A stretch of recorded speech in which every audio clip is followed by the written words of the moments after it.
صلوا علیہ وآلہ۔ صحیح بخاری حدیث نمبر 121۔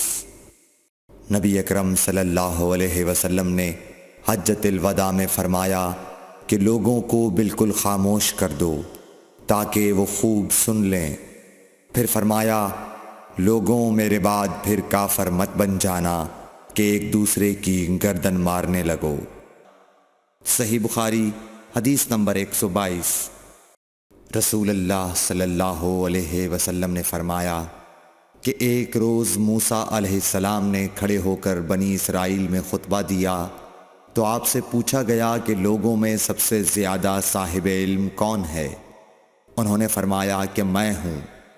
اس وجہ سے اللہ کا غصہ ان پر ہوا کہ انہوں نے علم کو خدا کے حوالے کیوں نہ کر دیا۔ تب اللہ نے ان کی طرف وحی بھیجی کہ میرے بندوں میں سے ایک بندہ دریاؤں کے سنگم پر ہے جہاں فارس اور روم کے سمندر ملتے ہیں، وہ تجھ سے زیادہ عالم ہے۔ موسیٰ علیہ السلام نے کہا کہ اے پروردگار، میری ان سے ملاقات کیسے ہو؟ حکم ہوا کہ ایک مچھلی زنبیل میں رکھ لو، پھر جہاں تم اس مچھلی کو گم کر دو گے تو وہ بندہ تمہیں وہیں ملے گا۔ تب موسیٰ علیہ السلام چلے اور ساتھ اپنے خادم یوشع بن نون کو لے لیا اور انہوں نے زنبیل میں مچھلی رکھ لی۔ جب ایک پتھر کے پاس پہنچے دونوں اپنے سر اس پر رکھ کر سو گئے اور مچھلی زنبیل سے نکل کر دریا میں اپنی راہ بناتی چلی گئی۔ اور یہ بات موسیٰ علیہ السلام اور ان کے ساتھی کے لیے بے حد تعجب کی تھی۔ پھر دونوں باقی رات اور دن میں جتنا وقت باقی تھا چلتے رہے۔ جب صبح ہوئی موسیٰ علیہ السلام نے خادم سے کہا ہمارا ناشتہ لاؤ، اس سفر میں ہم نے کافی تکلیف اٹھائی ہے۔ اور موسیٰ علیہ السلام بالکل نہیں تھکے تھے، مگر جب اس جگہ سے آگے نکل گئے جہاں تک انہیں جانے کا حکم ملا تھا تب ان کے خادم نے کہا کہ کیا آپ نے دیکھا تھا کہ جب ہم صخرہ کے پاس ٹھہرے تھے تو میں مچھلی کا ذکر بھول گیا۔ بقول بعض صخرہ کے نیچے آب حیات تھا، وہ اس مچھلی پر پڑا اور وہ زندہ ہو کر بقدرت الہی دریا میں چل دی۔ یہ سن کر موسیٰ علیہ السلام بولے کہ یہ ہی وہ جگہ ہے جس کی ہمیں تلاش تھی، تو وہ پچھلے پاؤں واپس ہو گئے۔ جب پتھر تک پہنچے تو دیکھا کہ ایک شخص کپڑا اوڑھے ہوئے موجود ہے۔ موسیٰ علیہ السلام نے انہیں سلام کیا۔ خضر نے کہا کہ تمہاری سرزمین میں سلام کہاں؟ پھر موسیٰ علیہ السلام نے کہا کہ میں موسیٰ ہوں۔ خضر بولے کہ بنی اسرائیل کے موسیٰ؟ انہوں نے جواب دیا ہاں۔ پھر کہا کہ کیا میں آپ کے ساتھ چل سکتا ہوں تاکہ آپ مجھے ہدایت کی وہ باتیں بتلاؤ جو اللہ نے خاص آپ ہی کو سکھلائی ہیں؟ خضر بولے کہ تم میرے ساتھ صبر نہیں کر سکو گے۔ اے موسیٰ، مجھے اللہ نے ایسا علم دیا ہے جسے تم نہیں جانتے، اور تم کو جو علم دیا ہے اسے میں نہیں جانتا۔ اس پر موسیٰ علیہ السلام نے کہا کہ خدا نے چاہا تو آپ مجھے صابر پاؤ گے، اور میں کسی بات میں آپ کی نافرمانی نہیں کروں گا۔ پھر دونوں دریا کے کنارے کنارے پیدل چلے۔ ان کے پاس کوئی کشتی نہ تھی کہ ایک کشتی ان کے سامنے سے گزری تو کشتی والوں سے انہوں نے کہا کہ ہمیں بٹھا لو۔ خضر کو انہوں نے پہچان لیا اور بغیر کرائے کے سوار کر لیا۔ اتنے میں ایک چڑیا آئی اور کشتی کے کنارے پر بیٹھ گئی۔ پھر سمندر میں اس نے ایک یا دو چونچیں ماری۔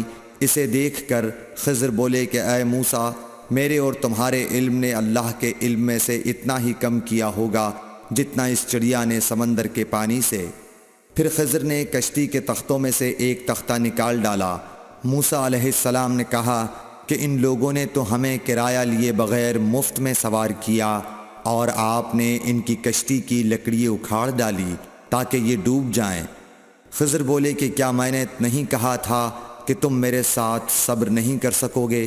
اس پر موسیٰ علیہ السلام نے جواب دیا کہ بھول پر میری گرفت نہ کرو۔ موسیٰ علیہ السلام نے بھول کر یہ پہلا اعتراض کیا تھا۔ پھر دونوں چلے۔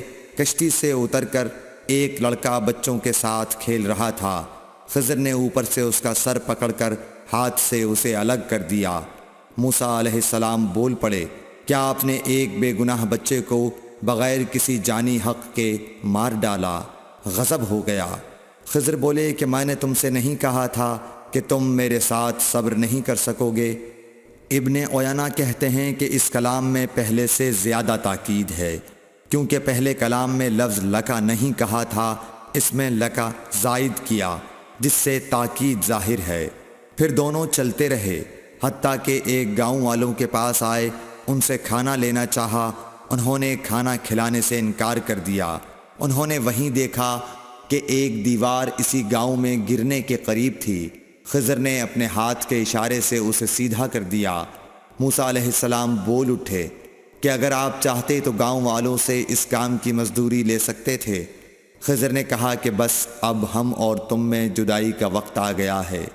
جناب محبوب کبریا رسول اللہ صلی اللہ علیہ وسلم فرماتے ہیں کہ اللہ موسیٰ علیہ السلام پر رحم کرے۔ ہماری تمنا تھی کہ موسیٰ علیہ السلام کچھ دیر اور صبر کرتے تو مزید واقعات ان دونوں کے بیان کیے جاتے اور ہمارے سامنے روشنی میں آتے، مگر حضرت موسیٰ علیہ السلام کی عجلت نے اس علم لدنی کے سلسلے کو جلد ہی منقطع کرا دیا۔ صحیح بخاری حدیث نمبر 123۔ ایک شخص رسول اللہ صلی اللہ علیہ وسلم کی خدمت اقدس میں حاضر ہوا اور اس نے عرض کیا، یا رسول اللہ، اللہ کی راہ میں لڑائی کی کیا صورت ہے؟ کیونکہ ہم میں سے کوئی غصے کی وجہ سے اور کوئی غیرت کی وجہ سے جنگ کرتا ہے۔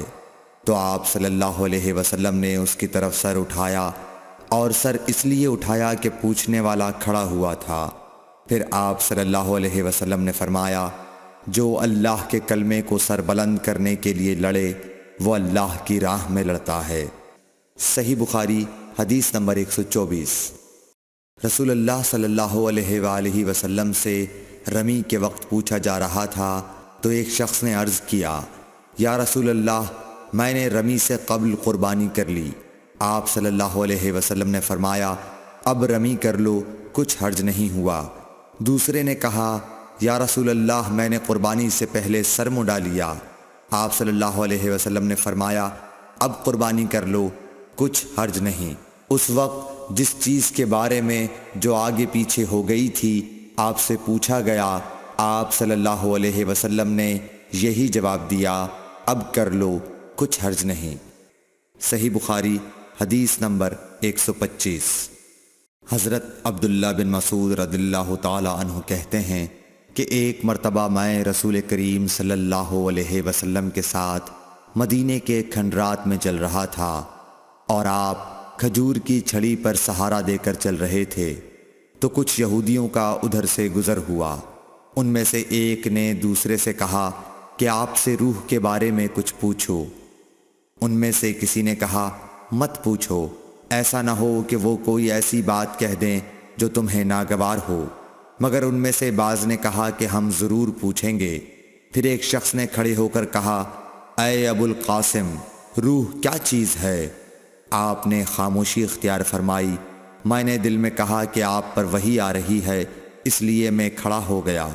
جب آپ صلی اللہ علیہ وسلم سے وہ کیفیت دور ہو گئی تو آپ صلی اللہ علیہ وسلم نے قرآن کی یہ آیت جو اس وقت نازل ہوئی تھی تلاوت فرمائی، اے نبی، تم سے یہ لوگ روح کے بارے میں پوچھ رہے ہیں، کہہ دو کہ روح میرے رب کے حکم سے ہے، اور تمہیں علم کا بہت تھوڑا حصہ دیا گیا ہے، اس لیے تم روح کی حقیقت نہیں سمجھ سکتے۔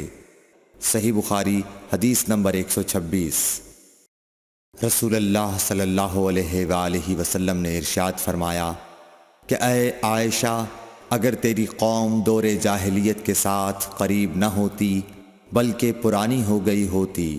ابن زبیر نے کہا، یعنی زمانہ کفر کے ساتھ قریب نہ ہوتی، تو میں کعبے کو توڑ دیتا اور اس کے لیے 2 دروازے بنا دیتا، ایک دروازے سے لوگ داخل ہوتے اور دوسرے دروازے سے باہر نکلتے۔ صحیح بخاری حدیث نمبر 127۔ حضرت علی رضی اللہ عنہ کا ارشاد ہے کہ لوگوں سے وہ باتیں کرو جنہیں وہ پہچانتے ہوں۔ کیا تمہیں یہ پسند ہے کہ لوگ اللہ اور اس کے رسول کو جھٹلا دیں؟ صحیح بخاری حدیث نمبر 128۔ ایک مرتبہ حضرت معاذ بن جبل رسول اللہ صلی اللہ علیہ وسلم کے پیچھے سواری پر سوار تھے۔ آپ نے فرمایا، اے معاذ، میں نے عرض کیا حاضر ہوں یا رسول اللہ۔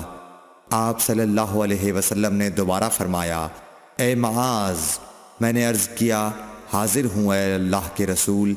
آپ صلی اللہ علیہ وسلم نے سے بارہ فرمایا، اے معاذ، میں نے عرض کیا حاضر ہوں اے اللہ کے رسول۔ 3 بار ایسا ہوا۔ اس کے بعد آپ صلی اللہ علیہ وسلم نے فرمایا کہ جو شخص سچے دل سے اس بات کی گواہی دے کہ اللہ کے سوا کوئی معبود نہیں ہے اور محمد صلی اللہ علیہ وسلم اللہ کے سچے رسول ہیں، اللہ تعالیٰ اس کو دوزخ کی آگ پر حرام کر دیتا ہے۔ میں نے کہا، یا رسول اللہ، کیا اس بات سے لوگوں کو باخبر نہ کر دوں تاکہ وہ خوش ہو جائیں؟ آپ صلی اللہ علیہ وسلم نے فرمایا، اگر تم یہ خبر سناؤ گے تو لوگ اس پر بھروسہ کر بیٹھیں گے اور عمل چھوڑ دیں گے۔ صحیح بخاری حدیث نمبر 129۔ رسول کریم صلی اللہ علیہ وسلم نے ایک روز معاذ رضی اللہ عنہ سے فرمایا کہ جو شخص اللہ سے اس کیفیت کے ساتھ ملاقات کرے کہ اس نے اللہ کے ساتھ کسی کو شریک نہ کیا ہو، وہ یقیناً جنت میں داخل ہوگا۔ معاذ بولے، یا رسول اللہ، کیا میں اس بات کی لوگوں کو بشارت نہ سنا دوں؟ آپ صلی اللہ علیہ وسلم نے فرمایا، نہیں، مجھے خوف ہے کہ لوگ اس پر بھروسہ کر بیٹھیں گے۔ صحیح بخاری حدیث نمبر 130۔ ام سلیم نامی ایک عورت رسول کریم صلی اللہ علیہ وسلم کی خدمت اقدس میں حاضر ہوئیں اور عرض کیا کہ یا رسول اللہ، اللہ تعالی حق بات بیان کرنے سے نہیں شرماتا، اس لیے میں پوچھتی ہوں کہ کیا احتلام سے عورت پر بھی غسل ضروری ہے؟ آپ صلی اللہ علیہ وسلم نے فرمایا کہ ہاں، جب عورت پانی دیکھ لے، یعنی کپڑے وغیرہ پر منی کا اثر معلوم ہو۔ تو یہ سن کر حضرت ام سلمہ رضی اللہ عنہا نے شرم کی وجہ سے اپنا چہرہ چھپا لیا اور کہا، یا رسول اللہ، کیا عورت کو بھی احتلام ہوتا ہے؟ آپ نے فرمایا، ہاں، تیرے ہاتھ خاک آلود ہوں، پھر کیوں اس کا بچہ اس کی صورت کے مشابہ ہوتا ہے؟ یعنی یہی اس کے احتلام کا ثبوت ہے۔ Thanks for watching. Don't forget to like, comment, share and subscribe to